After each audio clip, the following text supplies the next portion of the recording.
Yo, what's good, people?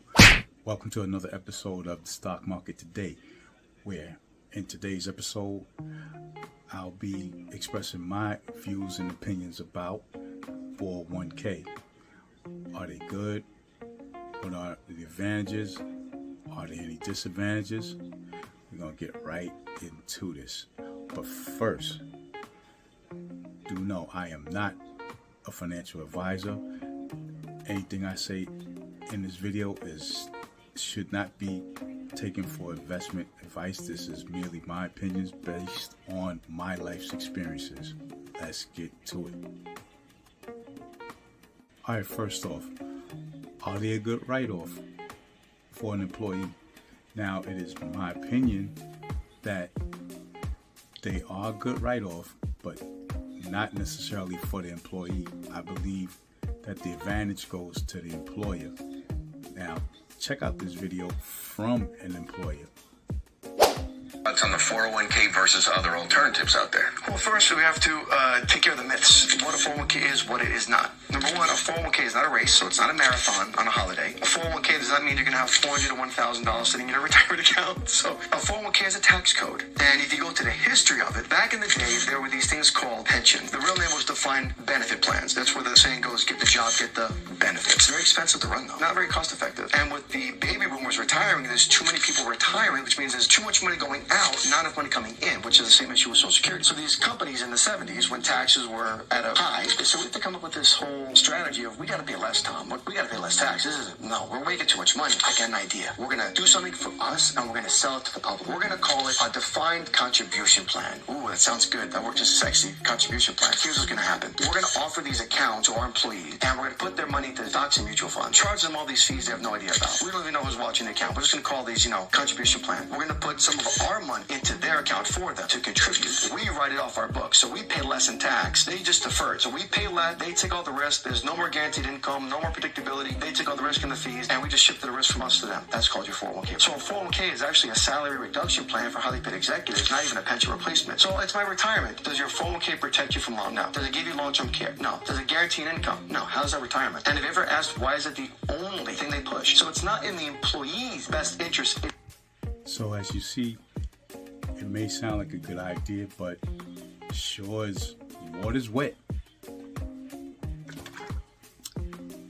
you're going to have a tax liability when you go to withdraw those funds at a higher tax bracket. But now, I'm not totally hating on them. They may be good for somebody that's young and doesn't know how to invest on their own. I guess they'll beat out not investing or saving at all. So on that note, check out this clip from an older lady that has experienced something like that. Check it out. Be doing at 66. Oh, I would hope to be retired. And what are you doing at 66? I'm working my butt off. No savings, no 401k, not even enough to cover an emergency. She sold her home and with two other women bought a smaller one, living together to save money. So I guess that can be the worst alternative to not having one at all. But I would say this, if you already do, or if you're thinking about it, at least make it a temporary situation while you're working. If they match, good, but make it a temporary situation. There is better instruments out there. Now, here's another reason why I'm not really on board with 401ks. It's those management fees. Check this clip out.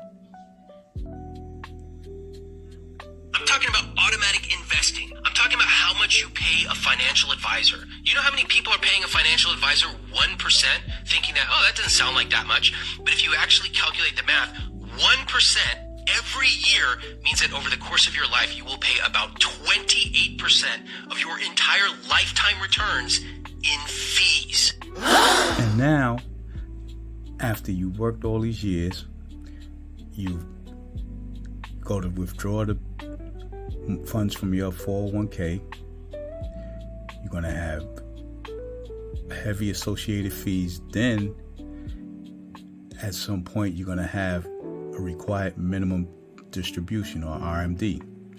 Now, you cannot keep retirement funds in your account indefinitely.